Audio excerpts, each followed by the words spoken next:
سلام لسنرز، اگر ہم اسلام کی ہسٹری کو شروع سے جاننا شروع کریں تو پروفٹ کے بعد جن لوگوں نے اسلام کو آگے اسپریڈ کیا اور جو اسلام کے خلیفہ مقرر ہوئے، ان میں 4 لوگ بہت اہم ہیں: حضرت ابوبکر صدیق، حضرت عمر فاروق، حضرت عثمان غنی اور حضرت علی۔ اگر ہم ٹائم کو ریورس کر کے یہ جاننا چاہیں کہ پروفٹ کے بعد ان لوگوں نے کس طرح اسلام کو مستحکم کیا تو یہ ایک بہت ہی دلچسپ معلومات ہے۔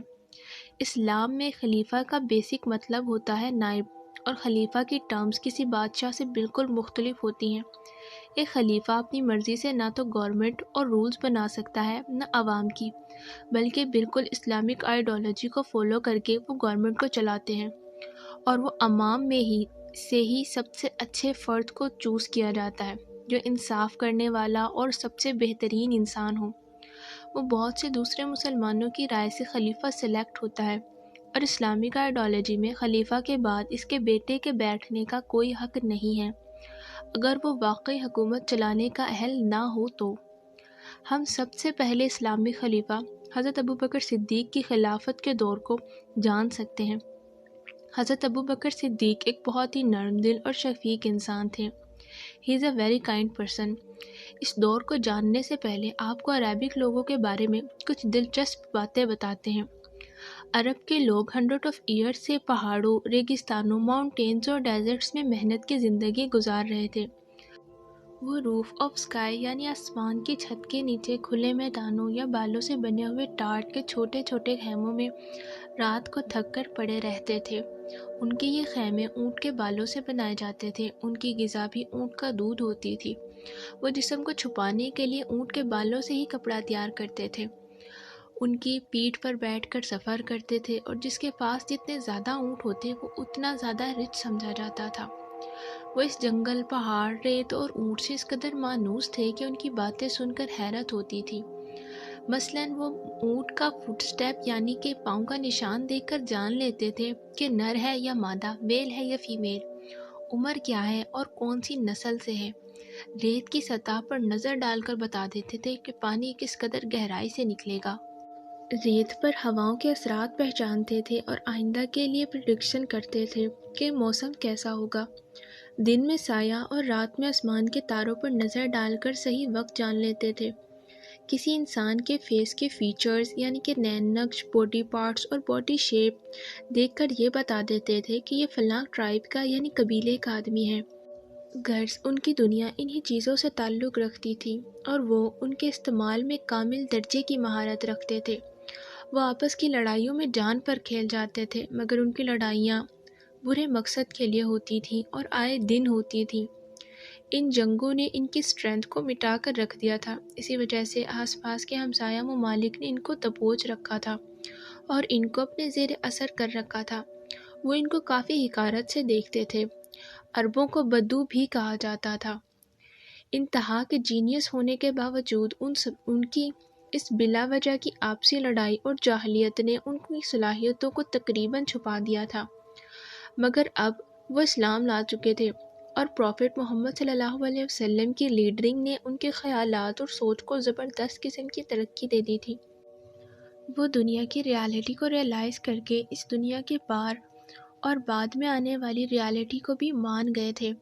اب ہم بات کرتے ہیں کہ مسلمانوں کے پہلے خلیفہ یعنی کہ حضرت ابوبکر صدیق نے ان سب کو کیسے مینٹین کیا۔ آپ کی خلافت سنبھالتے ہی ہر طرف سے پریشان کن خبریں آنے لگی، اور خلیفہ کو حل کرنے کے لیے بہت سے مسئلے ایک ہی وقت میں سامنے آ گئے۔ ان میں سے ہر مسئلہ مسلمانوں کی موت کا ریزن ہو سکتا تھا۔ پہلا مسئلہ یہ تھا کہ روم میں کیسر بادشاہ کو کہا جاتا تھا۔ روم کا کیسر مسلمانوں کا اپنا غلام بنانا چاہتا تھا۔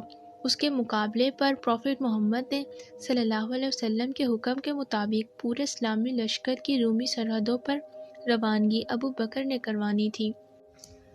یمن اور نجد کے صوبوں اور ملک عرب کی تقریباً ساری آبادی جو صحرا نشین قبیلوں کی صورت میں تھی، فتح مکہ کے بعد 2 سال کے اندر کلمہ پڑھ کر مسلمان ہو گئی تھی، مگر اس کی ابھی تعلیم اور تربیت مکمل نہیں ہو سکی تھی۔ پروفٹ محمد صلی اللہ علیہ وسلم کی وفات کے بعد اس نے زکوٰۃ دینے سے انکار کر دیا تھا اور اسلام ترک کر دیا تھا۔ اسلامک آئیڈیالوجی میں زکوٰۃ ہر اسٹیبل رچ پرسن کو دینی ہوتی ہے۔ اگر اس کے بعد ایک اسپیسیفک ویلیو میں گولڈ اور منی ہو تو وہ ایک مخصوص اماؤنٹ اپنے پیسے میں سے غریبوں کو دیتا ہے۔ کئی سرداروں نے پروفٹ محمد صلی اللہ علیہ وسلم کی نبوت اور اس کی ریالٹی کو جانے بغیر صرف یہ دیکھ کے کہ پروفٹ نے ایک روز نبوت کا دعویٰ کیا، کچھ کلام سنایا جس کی وجہ سے سیکریفائسرز پیدا ہوئے اور حکومت ان کو مل گئی، کیوں نہ ہم بھی اسی طرح کریں اور بڑے آدمی بن جائیں۔ لوگوں کو لالچ دے کر بہت بڑے کراؤڈ کو اپنے ساتھ کر لیا اور جھوٹے نبی بن بیٹھے۔ حضرت ابوبکر صدیق نے بڑی بہادری کے ساتھ ان سب کو فیس کیا۔ Now we discuss all the situation۔ Prophet Muhammad صلی اللہ علیہ وسلم نے رومیوں کے ماتحت گورنر کسانی کے پاس 8 ہجری میں حضرت حارث کو ایک خط دے کر بھیجا تھا، جس نے حضرت حارث کو قتل کرا دیا۔ کسی بھی قانون میں سفیر کو مارنا سخت جرم ہے۔ اس کے بعد تنبیہ کے لیے آپ نے 3000 فوج مدینے سے بھیجی۔ اس فوج کے کمانڈر میں حضرت زید بھی تھے۔ غسانی رومیوں سے مدد لے کر 1,00,000 فوج لے کر مقابلے میں آ گیا۔ مقام موتا میں لڑائی ہوئی اور حضرت زید شہید ہو گئے، مگر وہ اسلامی فوج کو شکست نہ دے سکا۔ 11 ہجری کے سٹارٹ میں پروفٹ محمد صلی اللہ علیہ وسلم نے ایک آرمی حضرت اسامہ کی ماتحتی میں، جو پچھلی جنگ میں شہید ہونے والے کمانڈر حضرت زید کے بیٹے تھے، ان کو رومیوں سے لڑنے کے لیے بھیجا۔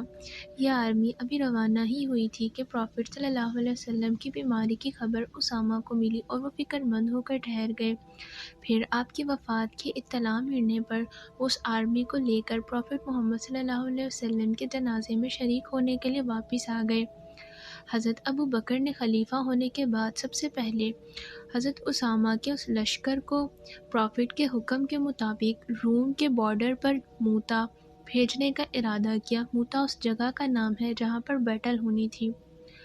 تو ان کے ساتھیوں نے کہا کہ ہمارے خیال میں اسامہ کے لشکر کی روانگی اس وقت تک روک دی جائے، کیونکہ آپ جانتے ہیں کہ ان دنوں ملک میں بہت سینسیٹیو سچویشن ہے، ہر طرف سے بری خبریں مل رہی ہیں، بے شمار لوگ اسلام چھوڑ چکے ہیں، کسی بھی وقت ملک پر اور خاص کر مدینے پر حملہ ہو سکتا ہے۔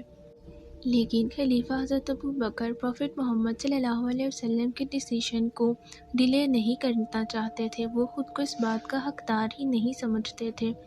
تو آپ نے کسی کی اوپینین کو نہ مانا اور جن خطرات کی طرف ان لوگوں نے آپ کی توجہ دلائی تھی، آپ نے ان کا جواب اس طریقے سے دیا تھا: قسم ہے اس اللہ کی جس کے قبضے میں میری جان ہے، اگر میں یہ بھی جان لوں کہ درندے مجھ کو پھاڑ کھائیں گے یا کتے اور بھیڑیے بھی مجھے لے جائیں گے، جب بھی میں اس لشکر کو نہیں روکوں گا، چاہے ان ساری بستیوں پورے ملک میں کوئی بھی نہ رہے، میں اکیلا رہ جاؤں تب بھی یہ فوج جائے گی، ضرور جائے گی اور ضرور جائے گی۔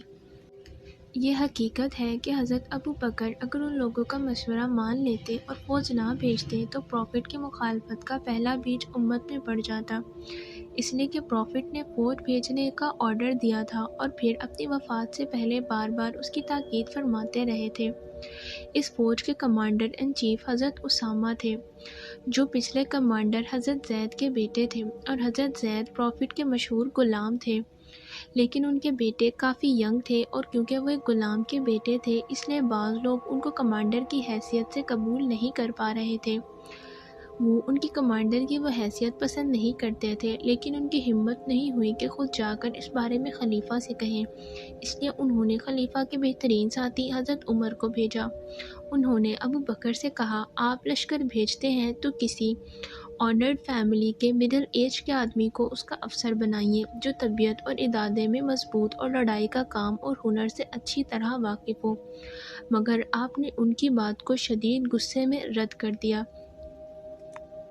لیکن خلیفہ نے ان لوگوں کے اور فوج کے جذبات کو اچھی طرح آبزرو کر لیا تھا، جو قریش اور انصار کے مشہور رچ فیملی کے لوگوں میں اسامہ کو کمانڈر بنانے کی وجہ سے پیدا ہو رہے تھے۔ ان کی اوپینین کو درست کرنے کے لیے آپ نے ایک راستہ نکالا تاکہ اسی وقت ان کی سوچ اور نظریں بدل دی جائیں، اور جس شخص کو وہ اونچے لوگ نیچا سمجھ رہے تھے وہ بھی انہیں اونچا ہی نظر آنے لگے۔ سو آپ حضرت اسامہ اور ان کے 50,000 کے کراؤڈ کو بھیجنے کے لیے خود ان کے ساتھ گئے، تو تمام بڑے بڑے صحابہ، ٹرائبس کے لیڈر اور ریچرز یعنی کہ رئیس لوگ ٹین ایج اسامہ کے انڈر وار پلیس پر جا رہے تھے۔ سچویشن یہ تھی کہ اسامہ جس گھوڑے پر بیٹھے تھے اس کی لگام ایک عظیم صحابی حضرت عبد الرحمن بن عوف تھامے ہوئے تھے اور خود خلیفہ ابو بکر ان کے گھوڑوں کے ساتھ ساتھ پیدل چل رہے تھے۔ حضرت اسامہ نے اپنے گھوڑے کو روک لیا۔ کمانڈر ان چیف کے رکنے سے پورا کا پورا کراؤڈ ٹھہر گیا۔ اسامہ نے نظریں جھکا کر کہا کہ اے خلیفہ، یا تو آپ ہی سوار ہو جائیں یا پھر مجھے بھی اترنے کی اجازت دیں۔ آپ نے ان کے چہرے پر نظر ڈالی اور پھر کہا، نہ میں خود سوار ہوں گا اور نہ تم کو پیدل چلنے کی اجازت دوں گا۔ ابو بکر نے ہزاروں آدمیوں کے سامنے یہ مظاہرہ کر کے اور ایک نو عمر اور کم رتبہ خاندان کے بیٹے اسامہ کی رسپیکٹ اس لیے کی اور دوسروں سے بھی کرائی کہ زمانہ جاہلیت کے جو بچے کچھ اثرات رہ گئے ہیں وہ ختم ہو جائیں۔ عرب اپنی عادتوں اور سوچ کی وجہ سے ینگ اور ٹین ایج لوگوں کو نہ تجربہ کار اور نہ اہل سمجھتے تھے، اور سلیوز چائلڈ یعنی کہ غلام زادوں کو چاہے ان میں کتنی ہی خوبیاں ہوں عزت کا کوئی مقام نہیں دیتے تھے۔ عربوں کی اس سوچ کے خلاف خلیفہ کا یہ عمل کافی مفید رہا۔ تمام امت اس دن سے اسامہ اور ان کے جیسے افراد کی دل سے عزت کرنے لگی۔ اسامہ کی فوج میں حضرت عمر بھی شامل تھے اور اس وقت خلیفہ کی مدد کے لیے ان کا مدینے میں ہونا زیادہ ضروری تھا۔ اس لیے خلیفہ نے اسامہ سے درخواست کی کہ اگر نامناسب نہ ہو تو حضرت عمر کو میری مدد کے لیے مدینے میں رہنے دو۔ اسامہ نے عمر کو بلایا اور ان کو مدینے میں رکنے کو کہا۔ یہ بھی امت کی جمہوریت کا ایک سبق تھا، کیونکہ فوج کے افسر اعلیٰ کمانڈر ان چیف اسامہ تھے اور کسی اور کے رکنے اور نہ روکنے کا اختیار بھی انہی کو تھا۔ اگر خلیفہ ان کو خود سے روک لیتے تو یہ فوج کے افسر کے اختیارات میں مداخلت ہوتی۔ اب مدینہ شہر سے باہر مقام جروف تک اسی طرح ہلکے پھلکے انداز میں اسامہ کو مفید باتیں بتاتے ہوئے ساتھ ساتھ لے گئے۔ وہاں سے لشکر کو رخصت کرنا چاہا تو اس سے خطاب کیا۔ آپ نے کہا، لوگوں ذرا ٹھہر جاؤ، میں تم کو 10 باتوں کی وصیت کرتا ہوں، ان کو غور سے سنو اور پورے طور پر عمل کرو۔ خیانت نہ کرنا، مال نہ چھپانا، بے وفائی نہ کرنا، کسی کے اعضاء نہ کاٹنا، بوڑھوں، بچوں اور عورتوں کو قتل نہ کرنا، کھجوروں یا دوسرے پھل والے درختوں کو نہ کاٹنا، غذائی ضرورت کے بغیر کسی جانور کو ذبح نہ کرنا۔ تم کو وہ لوگ بھی ملیں گے جو دنیا کو چھوڑ کر عبادت گاہوں میں عبادت کے لیے بیٹھے ہیں، ان کو ان کے حال پر چھوڑ دینا۔ ایسے لوگوں پر بھی تمہارا گزر ہوگا جو برتنوں میں تیار کھانا تمہارے لیے لائیں گے، مگر تم ہمیشہ ایسے کھانوں میں بسم اللہ کہہ کر ہاتھ ڈالنا۔